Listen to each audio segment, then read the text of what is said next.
Dinesh, yeah, hi. Good evening again, ladies and gentlemen. And I'm really sorry for this delay. And I'm really sorry for all of you sitting in the corner over there. I don't know who planned the seating. You guys aren't going to be able to see a thing. But hey, we'll have some fun anyway. This experiment began about 3 months ago um, when the Kolkata Literary Meet invited somehow or the other got access to a book that I had written called Maeket, Teals and decided they want to do something with it. And then they spoke to me. My friend Shumit Roy of the Red Curtain had already converted it into some sort of place some time ago. This time I just thought it's an experiment and let it be an experience as well as an experiment. So it's not really a play that you have come to see. What you have come to see is a lot of fun. Because it's an experiment, we've been experimenting with art forms that I've never worked with before. You will see them. You will see this art form soon. I'm terrified. I don't know how it's going to work. As long as it tells a story, I'll live with it. And the experience and the experiments that I have seen taking place in that huge, now not so beautiful structure. I think when you're a child, everything looks larger and more grand, and you come back 50 years later and everything looks a little stunted. And of course the clock doesn't work. But there you are. I just hope that what we're going to do, I must tell you about one. There used to be a little restaurant here called, I think, was it the Soda Fountain or Magnolia or something inside many years ago. Yeah. They had an, are there any children in the audience? Oh dear, would you close your ears? Close your ears. This might not be very kosher, what I'm going to say now. They had advertised that they could give you, because this new market is advertised as a place that you can get anything from a needle to an elephant here. They had advertised that they can feed you anything that you want.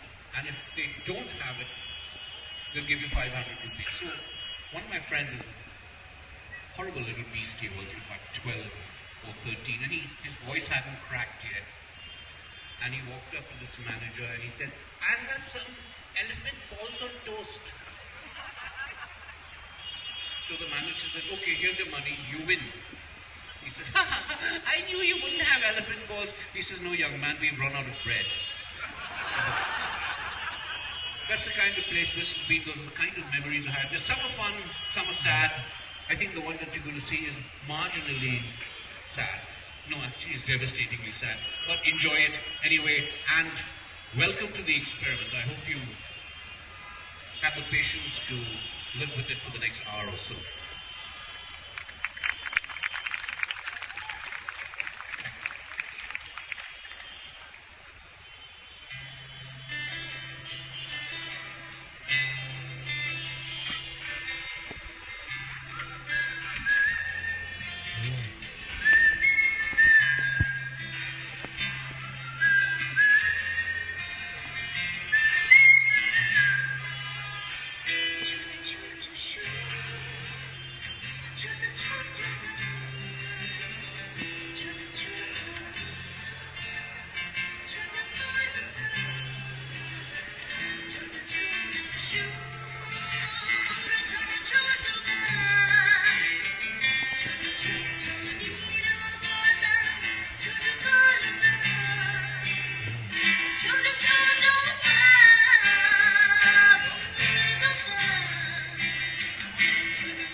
The south end, which was the posh end of Preschool Street, was where all the restaurants and the nightclubs were. Well, there was Drinkers at one end, Skyrim at the other, and in between there was Olympia, Blue Fox, Qualities, in and out of the park. And just across the road was Breweries and Vegetabiliers. Well, there may have been more I have forgotten, but I do remember it was a quarter-mile stretch of flickering lights.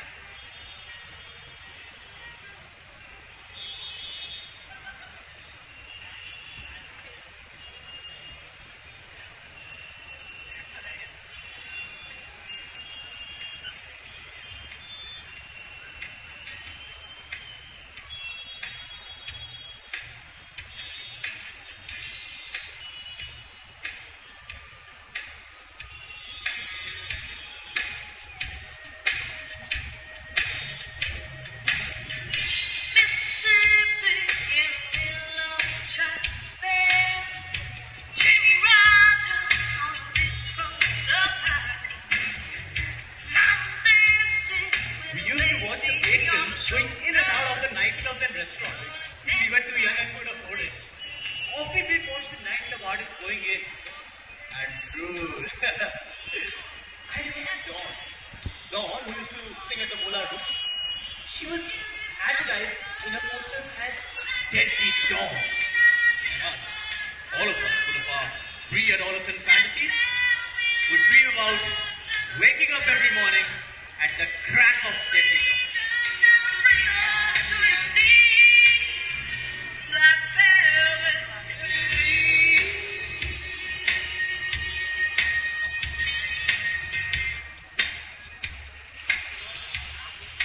At the other end of Preschool Street was Corporation Street, which, as the name suggests, housed the municipal offices of Calcutta in a gigantic Victorian edifice which smelt of old files, stale sweat, and piss.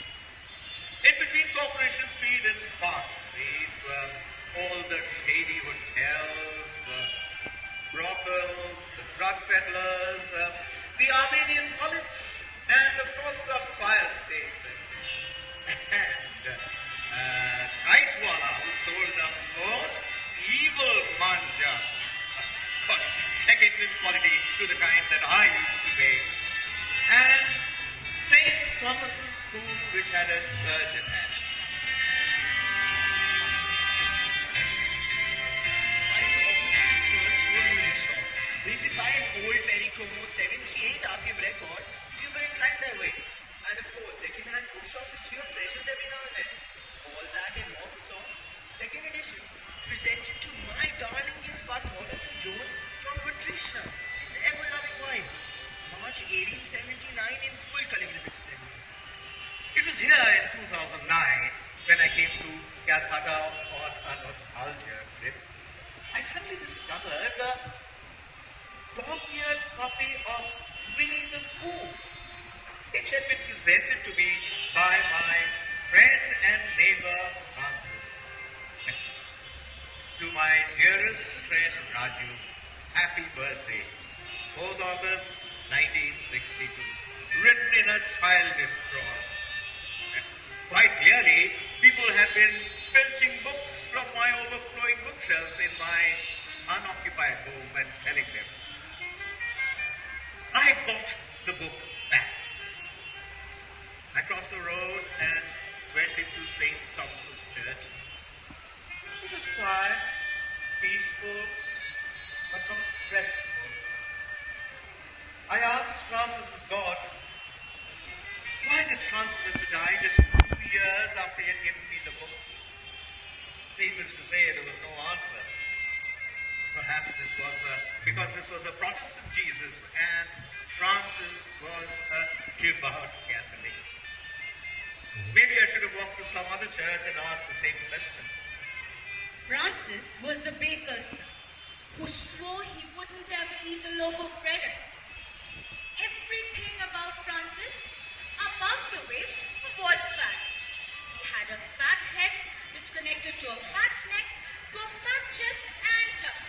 And all this fat was parked precariously over long spindly legs. He also had the longest fingers you could have ever seen. Fingers that could spin a cricket ball round the legs of the finest batsmen we ever played against. The YMCA team, whom we defeated regularly, were determined to whisk him out of our team into theirs strictly on religious grounds. Religious grounds? Religious grounds! Damn these religious grounds, I will play on Calcutta's grounds. For the market. After all, I'm a marketer, butcher. We used to go for net practice every morning at 6. I would go across to Francis's house, which is also his house and bakery, which was at the corner of Cullen Lane and Graceful Street. Walking up to his house every morning was sheer joy. Augustine Di Costa, his father, made the finest breads in Calcutta. It was habit that people would take a bus ride from the southernmost tip of Calcutta, a ride that took an hour and a half in a state-run bus, just to collect a loaf of food. Now this particular morning I went across to his house as usual, walking in through the back gate where an old Austin A40 was parked. Maroon, polished with varnished wood paneling. You know, the seats had been removed and replaced with felt to carry the bread, pastries, patties, and muffins to the DeCosta shop in the last row of the new market. Francis, and a very early Francis at that, was putting the first phrase in the bag. Hi, Francis. Now what? Shut up, Raju. Just give me 10 minutes and I'll do it. Oh, let's be here. We might finish in 5. He shrugged and walked into the house. I followed him in. Augustine, his father. And there's no doubt he was his father. The same neck, the same body, the same head. He stood next to the oven, on the same spindly legs, his face gleaming with sweat and joy. You know, he was the happiest when he baked. His mother Miriam stood with her back to the door, elbow deep in dough, punching it and pummeling it as she spoke. He never used to lie before, but now he started lying. Ever since he started going out with that Raju fellow, that jeweler's son, he has been evading me. And what's more, he has become stubborn. Lies and stubbornness. Ninette, Francis' sister, and Augustine had notices coming in. Miriam had. What happened was one of those indescribable moments when everybody was embarrassed for everybody else. I'll go get my kid. And Miriam paused in her kneading, looked up, saw me, and started punching the dough harder a few more times. I could die for the smell of freshly baked bread every morning. Hello, all. Here, have a croissant and a little piece of heaven on a napkin. You know, even the French can't make it better than this. Miriam, disgusted at her husband's polite gentleness, pummeled the dough some more. Auntie Miriam, are you annoyed with me about something? Yes, I am. One, you are much too old to be hanging out with Francis. He is only 13. You must be at least 17. And two, you do not want to play cricket every morning. As though you say, what play cricket? You go to do something else. And three, you are supposed to be looking out for him. You are supposed to be protecting him. Instead, all you do, you're a bad influence. You're leading him astray and I don't like it. Auntie Miriam, we go and play cricket every morning. He's one of the finest bowlers we have, but he is also interested in No, you don't, Raju. You shouldn't tell anybody. But Francis, these are your parents. How much longer? As long as it takes. And you promised. Come on, it's getting late. Why are you taking your school bag? Aren't you coming home after practice? If I get late, I'll go straight to school, as I usually do. Come on, Raju. Hey, Francis, Raju,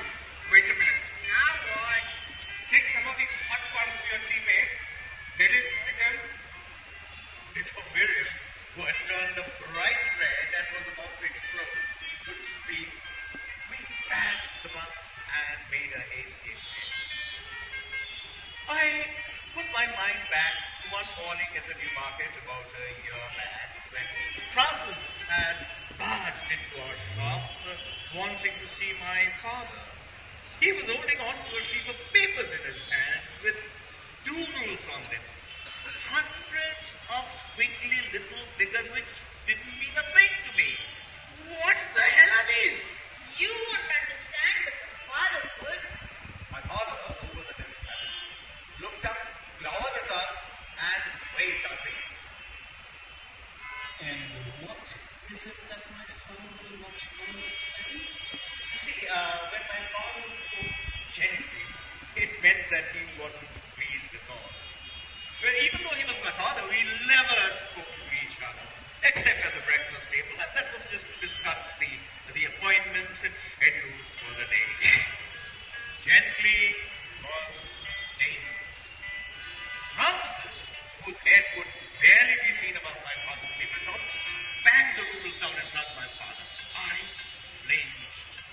My father looked at him, picked up the whole lot and started writing to them with his fingers and sorting them into 3 bundles after a casual glance at them. The pile on the left are rings and earrings. This one in the center, necklaces. And the one on the right are bangles and bracelets. Now, where did you copy these designs from? Francis said,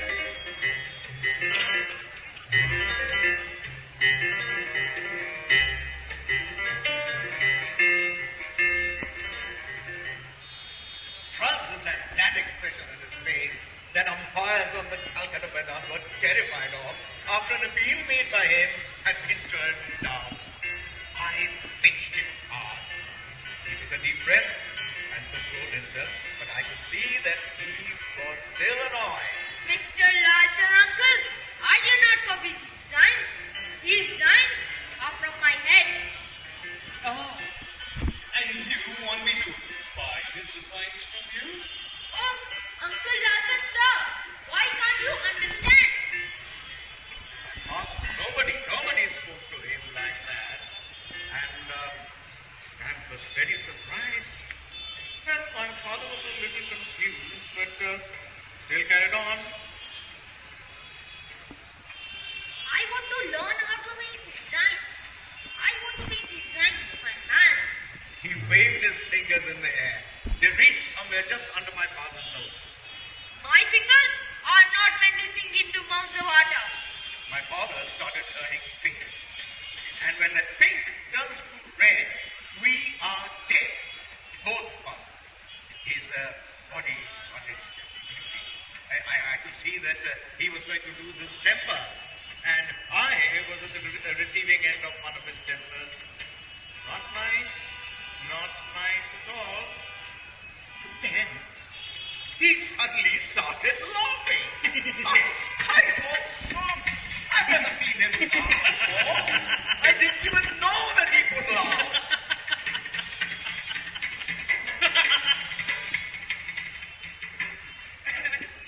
Where will you get the time for all this, huh? You have cricket practice in the morning, school, homework, helping your father out in the evenings. I want to cricket. Yes, you will. Look, Francis, this is the first time that my son and I have ever agreed on anything. I understand you're important to the cricket team, so we'll have to find out a way. Raju, why don't you start net practice at 6 in the morning instead of 7? Now, this was a side of my father's character I'd never seen before. Accommodating a friend of mine, concerned for the cricket team, not losing his temper, and laughing. Oh, I wondered what was the magic in Francis' drawings that had brought about this change. I'll speak to your father and we'll work out something. No. You can't tell my father. This has to be between you and me. Just the two of us. Raju already knows, so that makes it the 3 of us. Raju is my friend. I trust him with my life. My father looked at me, wondering what was there in me to inspire trust in so young a friend. Look, your father is one of my oldest friends. If I don't tell him anything, don't you think I'll be betraying him in some way? You old people don't know anything. All you think about is what might be good for us. I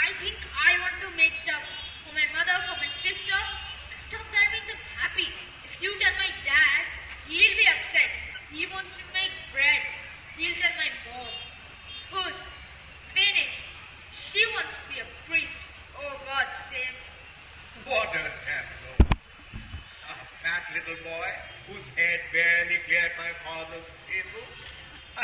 Nose to nose with my patrician-like father. Incidentally, my father blinked first. And what will I get out of training you? I don't know. What do you want? Now that I don't know. Still nose to nose. If the matter had been so deadly serious, I would have laughed. I know. Choose your favorite design from these drawings. This is my absolute favorite. It will become a platinum and emerald necklace when it is finally made. Now look, I promise not to tell your father, or anyone for that matter, what you want to learn. But you have to promise me that once my artisans are done with training you, you have to make this for my wife. But that's my favorite design. And now it's mine. Deal? Okay. You surrendered rather easily. Mr. Larger Uncle, if I'm any good, the new one I designed for my mother will be even better. The baker's son wants to become a jeweler. The jeweler's son wants to become a cricketer. Who am I to argue with destiny? Raju will show you where the workshop is. And you better be there by 7:30 every morning. And so for one whole year, every day, for 1 hour after lesson before school and for 1 hour after school, Francis would go to my father's workshop and play with metals, stones and fire. I used to be terrified that he was going to hurt his fingers in some way. What would happen to a bowling attack? But Francis only smiled. Well, there was one more thing that was worrying me. His behavior at home was being noticed, and if this morning's incident has anything to go by, things were going to come to a head soon. And they did. One evening, when I was walking from our shop to the DeCostas to tell Francis that next practice was going to be a little late the next day, I found the closed sign hanging on the glass door. The whole family was inside. Something was happening. Something very unpleasant. Well, I didn't know what to do. I hesitated. Should I go in now or come back later? Francis saw me through the glass and waved at me to come. Miriam took one look at me and took off.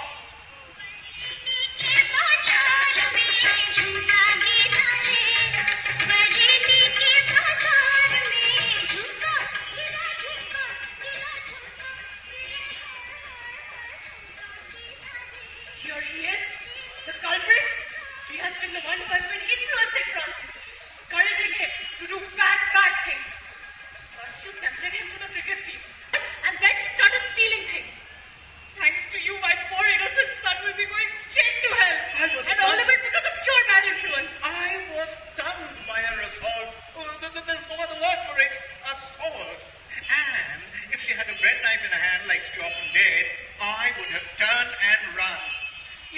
Look at all this jewelry that he's been filching. He's been stealing it from somewhere, and all of it is your fault. I didn't know what to say. I had promised Francis never to divulge his secret. I looked at him. He nodded. Gave me permission. Auntie Miriam, your son, Francis, he's not a thief. He has not been filching these things from somewhere. He's been learning how to make them at our workshop. Every day for 2 hours, sometimes on holidays, for the past 1 year, he's been learning how to be an artisan at our workshop. Some of the designs you see in our shop are made by him. This one, for example, is the model of one of our best-selling items. He isn't a thief. He's an artist. There was complete silence in the shop. Even the Maeket went quiet, hoping that something momentous was going to happen. But these are beautiful, Francis. Augustine looked at his son, half fear, half pride, afraid that he was going to lose a son to the jewelry business, and proud of his son's genius. Miriam picked up a bracelet, almost reverently slit her wrist through it, and held her hand out to Francis to enable him to tighten the clasp. She smothered Francis into her bosom. Francis, you wriggled and screamed to be free. Hey, Francis, where did you get the idea to do all this? From you. From me? I don't understand. I make bread. Yeah, you make the best bread in Calcutta. I want to make the best jewels in the world. There was so much Augustine wanted to tell his little son. How disappointed he was that he was not going to become a baker. And how proud he was of his son's skills in designing jewelry. And how much he loved his little son. And he said it all in the only way he knew. Here, have a Dutch truffle, Francis. Can I have an exam calculator instead? A year after Francis died, so did Augustine.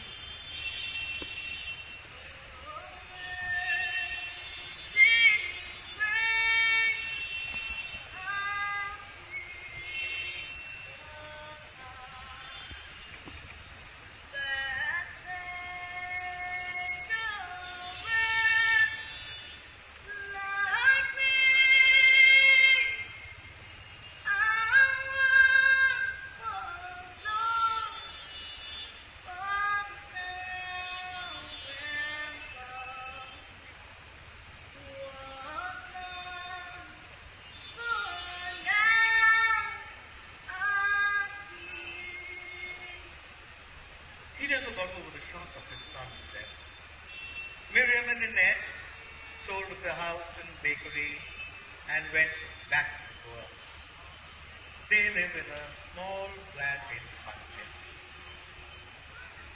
I came out of church and walked to the North Circle Road Cemetery, where both Augustine and Francis, artists both, lie side by side in two untended graves. You know, my wife still wears the last design Francis ever made around her neck.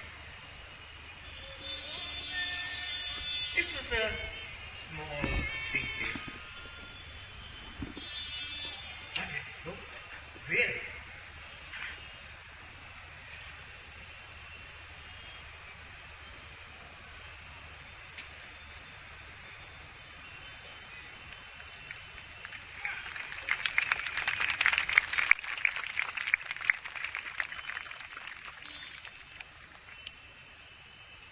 You know, there are so many stories of the New Market about people I knew all of them, and they were heroes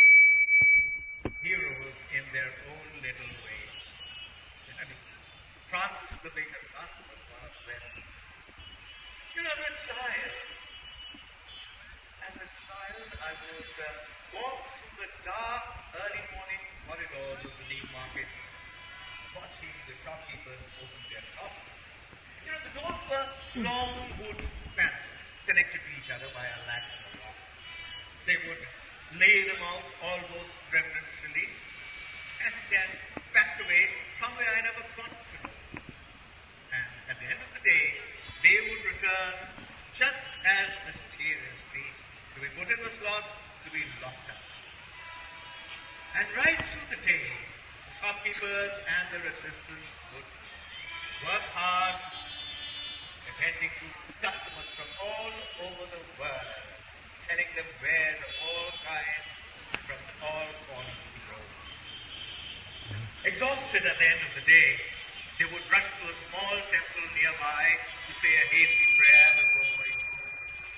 Some would make the sign of the cross, and there were others who would go to the Baba's shrine, which was in the lane behind the clock tower. And some would just sit around and sing.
Shahane nama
concentrate করে পড়ি।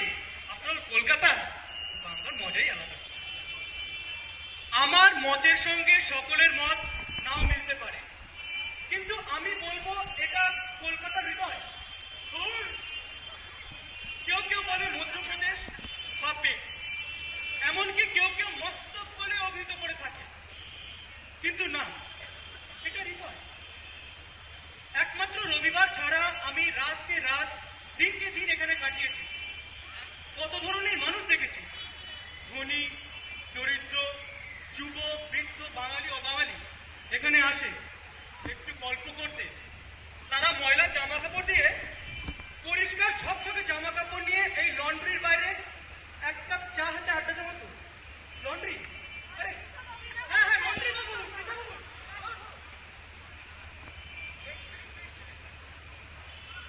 शायद इन्होंने हम सब के बारे में भी कुछ लिखा हो। देखते हैं। प्रीतम बाबू लिखते हैं I set up shop here in 19। अच्छा एक काम करता हूँ, मैं भी हिंदी में ट्रांसलेट करके पढ़ता हूँ। मैंने यहाँ 1925 में अपनी दुकान लगाई और तब से यही हूँ। 1947 और उसके बाद आने वाले रिफ्यूजी, मुझे रिफ्यूजी कहते हैं। पिता बाबू गुस्से में रहे। मैंने उनसे कभी बहस नहीं की, क्योंकि वो लोग इससे ज्यादा जानते ही नहीं। पहले भारतीय, फिर बंगाली, फिर सिंधी। अब तो यही मेरी सबसे अच्छी पहचान है। या जैसे किसी ने कहा, बहू छोड़ो यार, multilingual and multicultural Dhobi. Multi को नहीं पता? पिता बाबू से पूछो ना यार। वैसे ये डिस्क्रिप्शन मुझे कुछ अच्छा ही लगा। एक बार बातों बातों में किसी के धोबी कहने पर मेरे छोटे ने लड़ाई की। मैंने बड़ी मुश्किल से उसे बुलाकर समझाया, दिखाया, दाग पर लटके कपड़ों को देख, मुझे देख, तब कहीं जाकर उसकी बोलती बंद।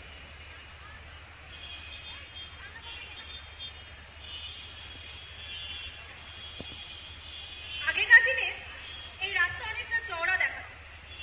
শান্ত আমেজে ঘোড়ায় টানা গাড়ি আর তার সঙ্গে মেম সাহেবদের নিয়ে হাতে টানা রিক্সা।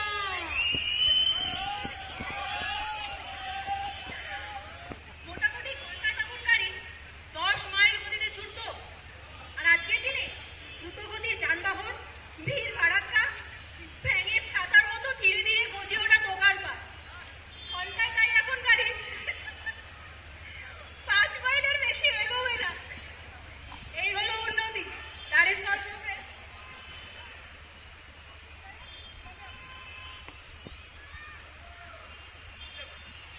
I have pitch fight. Today, the new market moves along at a far more hectic pace than in the days gone by. Old shopkeepers have given way to new ones, and old shops selling exotic goods from all over the world have given way to cheap, shoddy products that we rush to buy from rude shopkeepers. That too is progress. Well, I suppose. But of course, there are still a few shops that have kept their old world manners. And the produce they sell is perhaps not of the same quality of 50 years ago. But the grace with which it is handed across the counter compensates for the minuscule loss of quality. This sounds like my shop. I have a page from his personal diary. It says, the most horrific experience I had was when Mita came back into my life after 9 years. We had broken off rather elegantly, I thought. This relationship is going nowhere, she said, nibbling on a Timur-Machal Kobiyaki cutlet in a little Bengali restaurant off Elgin Road. Wait, I said, as I polished off the potato chole. So off she went and married my best friend.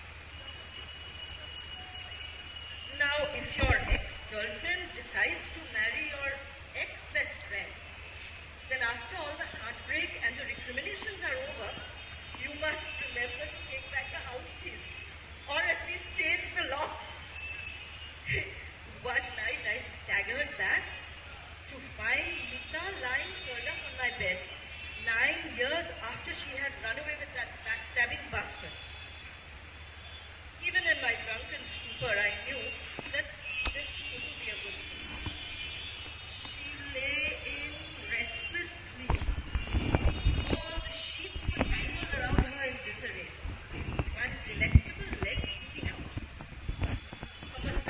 trailing down her cheek. She had obviously been crying. My favorite bottle of scotch, half consumed, lay on the bedside table. There was no glass. This must be serious, I thought. If she's guzzling straight from the bottle, there has to be more. Where's the rest of it? उन दिनों में जब मैं देर से घर आकर उसे जगाता था तो उसे अच्छा लगता था और अगर मैं नहीं जगाता तो अगले दिन वो मुझसे नाराज होकर पूछती कि तुमने मुझे क्यों नहीं जगाया। मैं बस खड़े होकर उसे सोते हुए देख रहा था। मैंने हम दोनों के लिए बहुत कुछ सोच रखा था। न्यू मार्केट के माहौल से निकलने का मीता ही एकमात्र जरिया थी, या फिर ये शायद सिर्फ मेरी सोच थी। वो जादवपुर में मेरी क्लासमेट एक चाय बागान के मालिक की बेटी होने की सारी फिनेस और सोफिस्टिकेशन उसमें थी। उसने मुझे आर्ट, म्यूजिक और थिएटर को सराहना सिखाया, जिससे आज तक मुझे लगाव है। खैर जैसा सोचा था वैसा नहीं हुआ। उसने मेरे प्रिय मित्र से शादी कर ली। उसे देखकर मुझे कुछ होता है। उसे जगाना सही नहीं होता। मैंने उसे नहीं जगाया और बाहर जाकर लिविंग रूम में सो गया।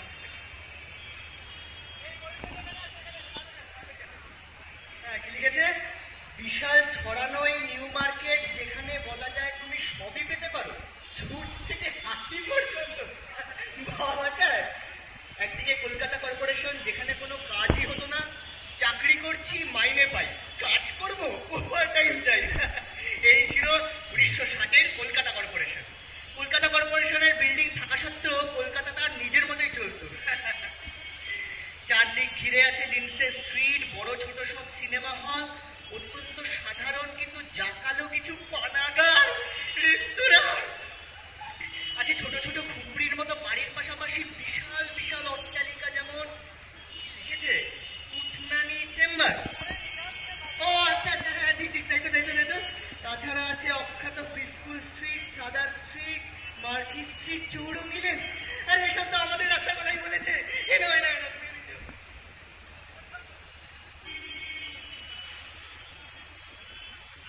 आगे का मैटर आप सब भी सुनिएगा। यह मौसमों का मार्केट है और हर मौसम के साथ अपना रंग बदलता है। इस बदलते मौसम के साथ आने वाले त्योहारों को हर कलकत्ते वाला हर्ष के साथ मनाता है। ईस्टर, ईद, पूजा, गुरु नानक जयंती, दिवाली, क्रिसमस वगैरह वगैरह। आप बस नाम बोलिए। क्रिसमस की लाइटिंग भी तो आपने अभी हाल ही में देखी है, राइट? आगे बढ़ता हूँ। इस मार्केट में बहुत से दुकानदार हैं। कुछ ऐसे हैं जो दूर बर्धमान से आते हैं, कुछ सिंधी ज्वेलर्स, कुछ बेकर्स, कुछ ब्रूचर्स, कुछ कैंडलस्टिक मेकर्स। इस मार्केट की अद्भुत इमारत के साथ कई कहानियां जुड़ी हुई हैं। अब आपने बिल्कुल सच लिखा है, ये भी उन्हें दे देना। हाँ?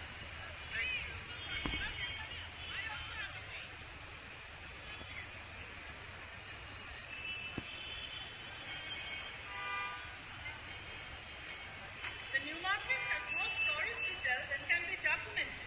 Of success, of failure, of philanthropy, of prostitutions, of dope peddlers with a heart of gold, of peddlers who will murder and maim at the drop of a chilla, of refugees who have come across the border and made their fortunes here, of these displaced people who surround the street of Newmarket and made it their home, of Calcuttans who swear by it, of non-Calcuttans who swear at it. Yet everyone visits it. They buy from it and they revel in the sight, the sound, the smell of it. Every shop here in Newmarket has a story to tell, and some have stories which will never be told. Here,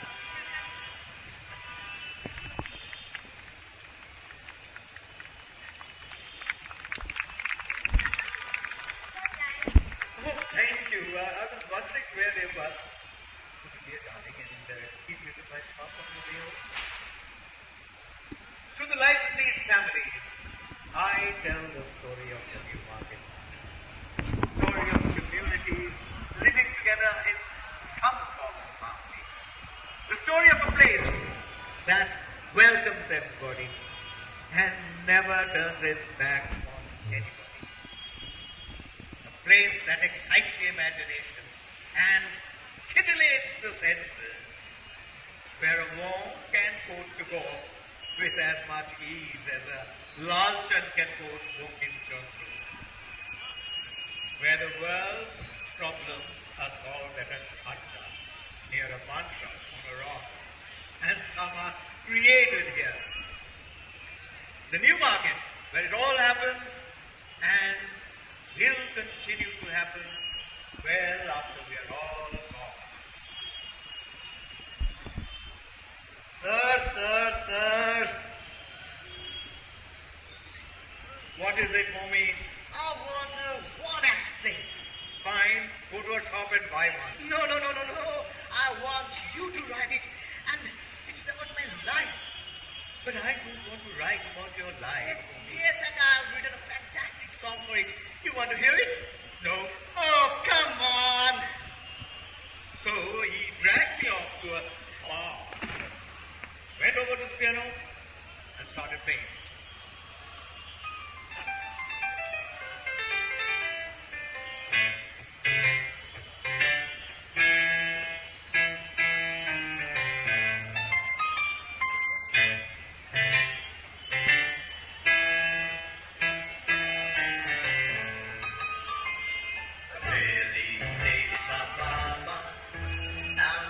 She hated me. I was tough the other way.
As I said earlier, I'll tell you one more time. The new market, where it all happens and will continue to happen well after we are all gone.